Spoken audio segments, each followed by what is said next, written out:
ಹಿಂದುಳಿದ ವರ್ಗಗಳ ಬಗ್ಗೆ ಸಿಎಂ ಸಿದ್ದರಾಮಯ್ಯ ಮತ್ತು ಕಾಂಗ್ರೆಸ್ನವರು ಮೊಸಳೆ ಕಣ್ಣೀರು ಹಾಕ್ತಾ ಇದ್ದಾರೆ ಎಂದು ಬಿಜೆಪಿ ರಾಜ್ಯಾಧ್ಯಕ್ಷ ಬಿವೈ ವಿಜೇಂದ್ರ ವಾಗ್ದಾಳಿ ನಡೆಸಿದ್ದಾರೆ. ಬೆಂಗಳೂರಿನಲ್ಲಿ ಮಾಧ್ಯಮ ಪ್ರತಿನಿಧಿಗಳ ಜೊತೆ ಮಾತನಾಡಿದ ಅವರು ರಾಜ್ಯದ ಮುಖ್ಯಮಂತ್ರಿ ಸಿದ್ದರಾಮಯ್ಯ ಭ್ರಮೆಯಲ್ಲಿ ಇದ್ದಾರೆ ಎಂದು ಕುಟುಕಿದರು. ಅಂದಿನ ಪ್ರಧಾನಮಂತ್ರಿಗಳು ಜವಾಹರ್ಲಾಲ್ ನೆಹರು ಅವರು ಕಸದ ಬುಟ್ಟಿಗೆ ಹಾಕಿದ್ರಲ್ಲ, ಈ ಮಾಹಿತಿ ಸಿದ್ದರಾಮಯ್ಯನವ್ರಿಗೆ ಇಲ್ವಾ? ಹಾಗಾದ್ರೆ ಯಾವ ಹಿಂದುಳಿದ ವರ್ಗಗಳನ್ನ, ಪರಿಶಿಷ್ಟ ಜಾತಿ ಪರಿಶಿಷ್ಟ ವರ್ಗಗಳನ್ನ, ಅಲ್ಪಸಂಖ್ಯಾತರನ್ನ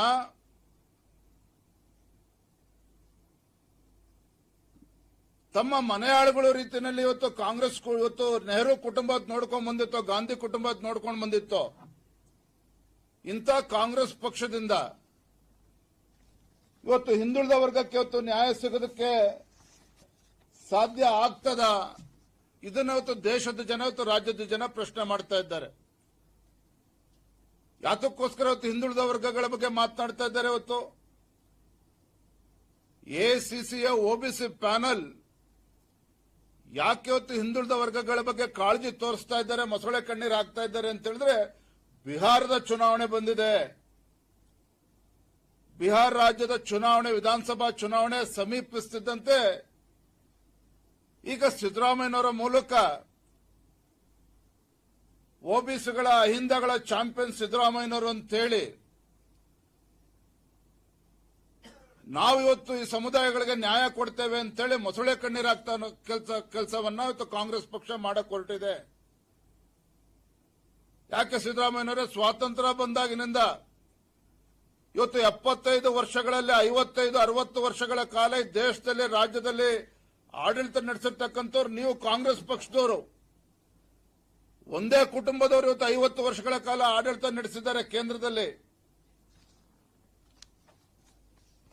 ಇಷ್ಟು 2025ರಲ್ಲೂ ಕೂಡ ಸಿದ್ದರಾಮಯ್ಯನವರಿಗೆ ಅಥವಾ ಕಾಂಗ್ರೆಸ್ ಪಕ್ಷಕ್ಕೆ ಈ ದೇಶದಲ್ಲಿ, ರಾಜ್ಯದಲ್ಲಿ ಹಿಂದುಳಿದ ವರ್ಗಗಳಿಗೆ, ಪರಿಶಿಷ್ಟ ಜಾತಿ ಪರಿಶಿಷ್ಟ ಪಂಗಡಗಳಿಗೆ ಇವತ್ತು ಅನ್ಯಾಯ ಆಗ್ತಾ ಇದೆ ಅಥವಾ ಆಗಿದೆ ಅಂತ ಹೇಳಿದ್ರೆ ಅದಕ್ಕೆ ಹೊಣೆಗಾರರು ಯಾರು? ಭಾರತೀಯ ಜನತಾ ಪಾರ್ಟಿ ಅಲ್ಲ, ಕಾಂಗ್ರೆಸ್ ಪಕ್ಷದಲ್ಲಿರುತ್ತದೆ ಹೊಣೆನ ಹೊರಬೇಕಾಗ್ತದೆ. ರಾಜ್ಯದ ಮುಖ್ಯಮಂತ್ರಿಗಳು ಸಿದ್ದರಾಮಯ್ಯನವರು ಯಾವುದೋ ಭ್ರಮೆನಲ್ಲಿದ್ದಾರೆ. ಇವರೊಬ್ಬರೇ ಹಿಂದುಳಿದ ವರ್ಗಗಳ ಚಾಂಪಿಯನ್, ಅಹಿಂದ ಲೀಡರ್ ಅಂತ ಹೇಳ್ಕೊಂಡಿದ್ದಾರೆ. ಆ ಭಾವನೆಯಲ್ಲಿದ್ದಾರೆ. ಬಹುಶಃ ಮರ್ತ್ಬಿಟ್ಟಿದ್ದಾರೆ ಸಿದ್ದರಾಮಯ್ಯನವರು. ನರೇಂದ್ರ ಮೋದಿಜಿಯವರು 2001ರಿಂದ 2014ರವರೆಗೆ ಸತತವಾಗಿ ಗುಜರಾತ್ ರಾಜ್ಯದ ಮುಖ್ಯಮಂತ್ರಿಗಳಾಗಿ ಆ ರಾಜ್ಯದಲ್ಲಿ ಅಭಿವೃದ್ಧಿ ಕೆಲಸ ಕಾರ್ಯಗಳನ್ನು ಮಾಡಿದರು. 2014ರಿಂದ 2025 ಕಳೆದರೂ ಸಹ 11 ವರ್ಷಗಳಿಂದ ನಿರಂತರವಾಗಿ ಪ್ರಧಾನಮಂತ್ರಿ ನರೇಂದ್ರ ಮೋದಿಜಿಯವರು ದೇಶವನ್ನ ಮುನ್ನಡೆಸ್ತಾ ಇದ್ದಾರೆ. ಯಾರು ನರೇಂದ್ರ ಮೋದಿಜಿಯವರು?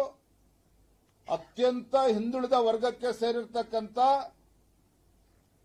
ಒಬ್ಬ ಸಾಮಾನ್ಯ ವ್ಯಕ್ತಿ.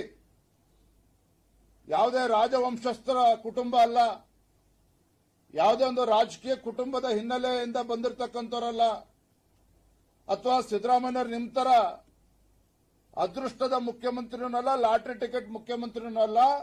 ತಮ್ಮ ಪರಿಶ್ರಮದಿಂದ ಈ ದೇಶದ ಬಗ್ಗೆ ಒಂದು ಕಲ್ಪನೆನ ಇಟ್ಕೊಂಡು ಭಾರತವನ್ನ ಒಂದು ಅಭಿವೃದ್ಧಿ ಹೊಂದಿರತಕ್ಕಂಥ ದೇಶವನ್ನಾಗಿ ಪರಿವರ್ತನೆ ಮಾಡ್ತೇವೆ ಅಂತೇಳಿ ಒಂದು ಸಂಕಲ್ಪವನ್ನು ತೊಟ್ಟು ಕಳೆದ 11 ವರ್ಷಗಳಿಂದ ನಿರಂತರವಾಗಿ ದೇಶ ಸೇವೆಯನ್ನು ಮಾಡ್ತಾ ಇದ್ದಾರೆ. ಪ್ರಧಾನಮಂತ್ರಿಗಳಾಗಿ ಸೇವೆಯನ್ನು ಸಲ್ಲಿಸ್ತಾ ಇದ್ದಾರೆ. ಅತ್ಯಂತ ಹಿಂದುಳಿದ ವರ್ಗಕ್ಕೆ ಸೇರಿರ್ತಕ್ಕಂಥವ್ರು. ಆದರೆ ನರೇಂದ್ರ ಮೋದಿಜಿಯವರು ಎಲ್ಲೂ ಕೂಡ ನಿಮ್ ತರ ಹಿಂದುಳಿದ ವರ್ಗದವರು ಅಂತೇಳಿ ಎಲ್ಲೂ ಕೂಡ ಹೇಳಿಕೊಂಡು ರಾಜಕೀಯವಾಗಿ ಬೇಳೆ ಬೇಯಿಸ್ಕೊಳ್ತಕ್ಕಂಥ ಪ್ರಯತ್ನ ಮಾಡಿಲ್ಲ. ಅದರ ಬದಲಾಗಿ ನರೇಂದ್ರ ಮೋದಿಜಿಯವರು ಸಬ್ಕಾ ಸಾಥ್ ಸಬ್ಕಾ ವಿಕಾಸ್, ಸಬ್ಕಾ ವಿಶ್ವಾಸ್ और सबके प्रयास के साथ ಅಂತೇಳಿ ಎಲ್ಲರನ್ನೂ ಕೂಡ, ಎಲ್ಲ ಸಮಾಜ, ಎಲ್ಲ ವರ್ಗದವರನ್ನು ಕೂಡ ಒಗ್ಗೂಡಿಸಿಕೊಂಡು ಈ ದೇಶವನ್ನ